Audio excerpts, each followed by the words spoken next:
Hello दोस्तों, आज हम पढ़ेंगे कक्षा 10वीं का गणित चैप्टर 7। चैप्टर का नाम है निर्देशांक ज्यामिति और प्रश्नावली 7.2 का हम क्वेश्चन नंबर 9 पढ़ेंगे।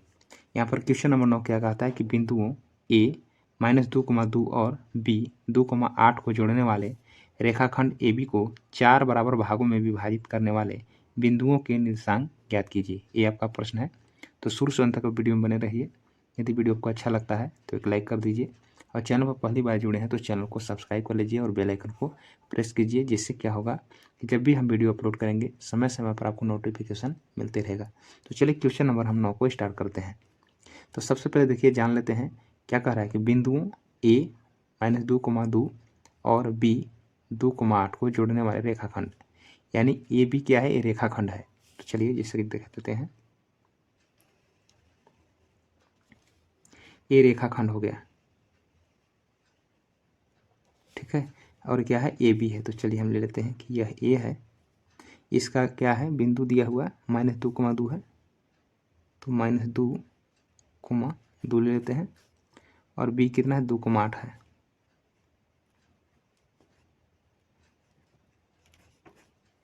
तो चलिए ए बी एक रेखाखंड है और ए बिंदु दिया हुआ है, ठीक है।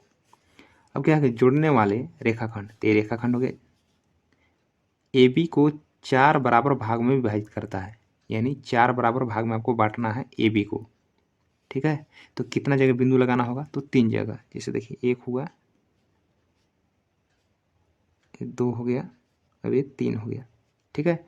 जब 3 जगह बिंदु लगाएंगे तब जाके यह 4 भाग में बन जाएगा। देखिए 1 2 3 4, ठीक है। तो चारों भाग बिल्कुल बराबर है। तो मान लेते हैं कि ये जो 3 भाग जो बांटे हैं, 3 बिंदु जो लगाए हैं, ये 3 बिंदु का नाम ले लेते हैं। क्या लिख लेते हैं, तो ए बी आपका रेखाखंड हो गया। और ये 4 बराबर भाग बांटने वाले जो 3 बिंदु है, इसको मान लेते हैं कि यह सी है, इसको हम डी मान लेते हैं, इसको हम ई मान लेते हैं, ठीक है। अब क्या करते हैं, इसको हम जो माने हैं इसको थोड़ा सा लिख लेते हैं। लिखेंगे यहाँ पर, तो क्वेश्चन नंबर हम लिख लेते हैं 9, लिखेंगे यहाँ पर, माना कि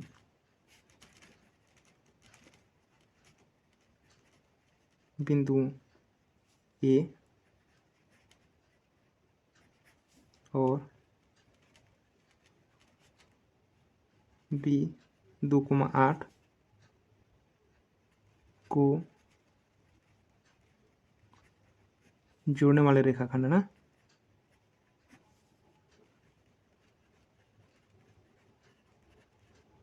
रेखाखंड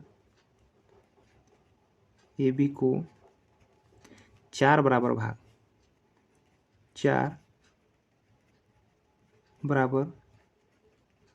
भाग में विभाजित करने वाले बिंदु, विभाजित करने वाले बिंदुओं लिख देते हैं। क्या माने हैं, सी कोमा डी और ई है, ठीक है। तो 4 बराबर भाग में बांटने वाले जो बिंदु है, ये कौन है, सी डी और ई है। अब इसी का निर्देशांक बिंदु आपको ज्ञात करना है, ठीक है। अब क्या करते हैं, इसको मान लेते हैं। देखिए ये आपका पूरा ए बी है, इसको 4 बराबर भाग में बांट रहा है, सी डी ई। अब देखेंगे कि यह मध्य में कौन आ रहा है, तो ए बी के मध्य में कौन सा बिंदु है, तो ये डी आएगा, क्योंकि चारों बराबर है ना। तो ऐसे लिख सकते हैं कि चारों बराबर, तो लिख सकते हैं कि जो ए सी है ये सी डी के बराबर है, सी डी जो है ये डी के बराबर है, और ये डी जो है ये बी के बराबर है। ये चारों बराबर है। देखिए ए बी के मध्य में कौन है, तो डी है, मध्य बिंदु है डी ना। तो ऐसे लिख सकते हैं कि ए है और ए बी है। ए कितना है, तो -2,2 है ये वाला।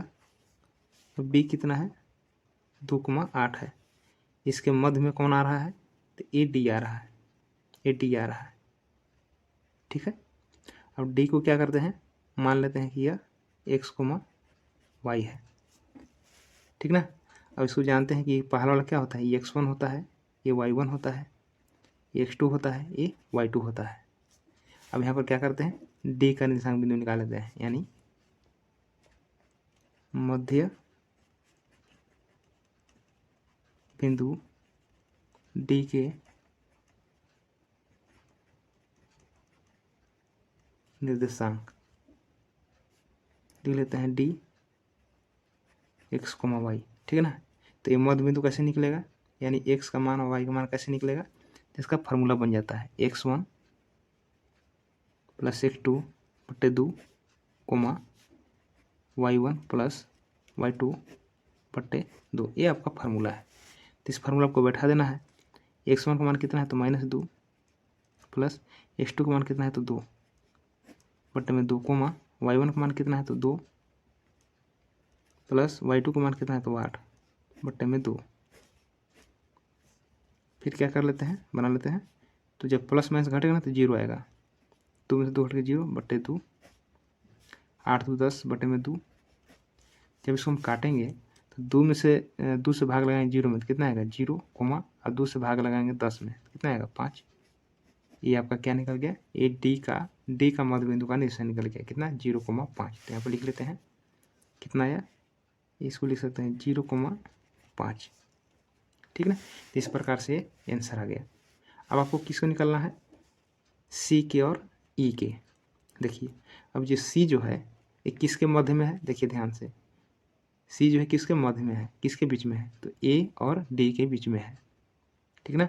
तब सी के निकालने के लिए क्या करेंगे, हम इसका पहला को जोड़ेंगे 2 से भाग लगाएंगे, इसका दूसरा को जोड़ेंगे 2 से भाग लगाएंगे, ठीक ना। यानी मध्य बिंदु का निर्देशांक यही होता है। तो क्या करेंगे, सी के निकालने के लिए क्या करेंगे, ये हम लिखेंगे ए रेखाखंड को, ए डी को लिखेंगे, ए बी को नहीं लिखेंगे ना, जिसके बीच में आएगा उसको लिखना है। तो सी जो है ए डी के मध्य में है, तो लिखेंगे यहाँ पर ऐसे ले लेते हैं, ये रेखाखंड ले लेते हैं बोला, और रेखाखंड ले लेंगे जिसके मध्य बिंदु में होगा। तो सी किसके मध्य में है, तो ए डी के मध्य में है, तो लिखेंगे यहाँ पर ये वाला ए और यहाँ पर लिखेंगे डी, ठीक है। तो ए का मान कितना है, तो ए का मान वही होगा जो यहाँ पर है -2,2, और डी का देखेंगे कितना है, तो डी का कितना है 0,5 है, अभी तुरंत लाए थे 0,5 होगा। अब बीच में कौन सा है, मध्य बिंदु कौन सा है इसमें देख लेते हैं, तो सी है, तो लिखेंगे यहाँ पर सी, ठीक है। क्या करेंगे इसको हम x, y ले लेंगे, जैसा कि जानते हैं बताए थे कि ये बिंदुओं है ना, ये बिंदुओं कहलाएगा, ये बिंदु कहलाएगा। ये x1 का मान होता है, ये y1 का मान होता है, ये x2 का मान होता है, ये y2 का मान होता है। अब क्या करेंगे, यहाँ पर लिखेंगे मध्य बिंदु C के निर्देशांक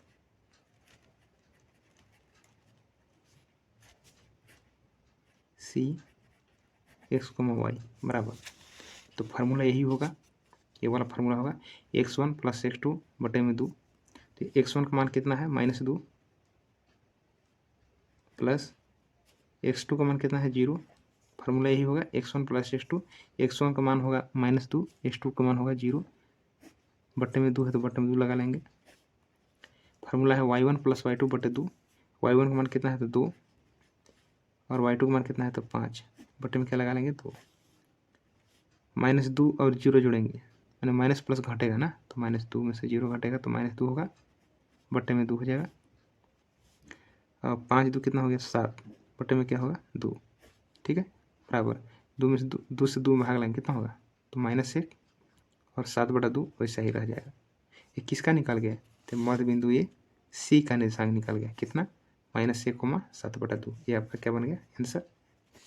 देखिए यहाँ पर हम निकाल लिए डी के, निकाल लिए सी के, किसको निकालना है ई को। तो देखिए ई जो है किसके मध्य में है, तो ये डी बी के मध्य में है, डी बी के मध्य में है, ठीक है ना। तो डी बी रेखाखंड के मध्य में ई है, तो क्या करेंगे यहाँ पर लिखेंगे, ये रेखाखंड है, ठीक है। निकालना किसको है ई के, तो लिख लेते हैं ई, और किसके मध्य में है, तो ए डी के मध्य में, तो डी का कितना है 0,5 है, 0,5 है, और यहाँ पर क्या है बी है, तो बी के लिख लेते हैं 2,8। ठीक है, अब लिखेंगे यहाँ पर ई के निकालना है ना, तो इसे देखिए ये x1 का मान होता है, ये y1 का मान होता है, ये x2 का मान होता है, ये y2 का मान होता है। इसको आप xy मान लीजिए ऐसे। अब लिखेंगे यहाँ पर मध्य बिंदु ई के निर्देशांक बिंदु, मध्य बिंदु ई के निर्देशांक यानी ई लिखेंगे। अब इसी प्रकार क्या करना है कि देखिए x1 + x2 बटे 2 होता है फार्मूला, तो 0 + 2, ठीक ना, 0 + 2 बटे 2 हो जाएगा। फार्मूला होता है x1 + x2 बटे 2, x1 का मान 0, x2 का मान 2, दोनों को जोड़े 2 से भाग लगाएं कोमा।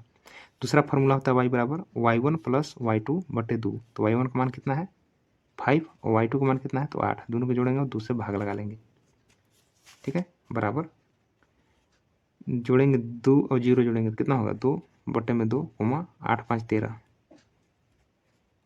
ये बोला गया, बराबर 2 से 2 में भाग लगाएंगे, 2 एकम 2 2 एकम 2 कितना आएगा 1 कोमा 13 बटे 2,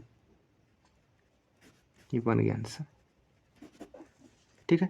तो ई का निर्देशांक बिंदु कितना आया 1 कोमा 13 बटा 2, सी का कितना आया -1 कोमा 7 बटा 2, और डी का कितना आया तो यहाँ पर आया है डी का 0,5, यही आपका आंसर बन गया। तो एक आंसर आपका ये वाला हो गया, तीनों को निकालना था ना, इसका एक आंसर है, इसका ये वाला आंसर है, तो इस प्रकार से बनाना था। तो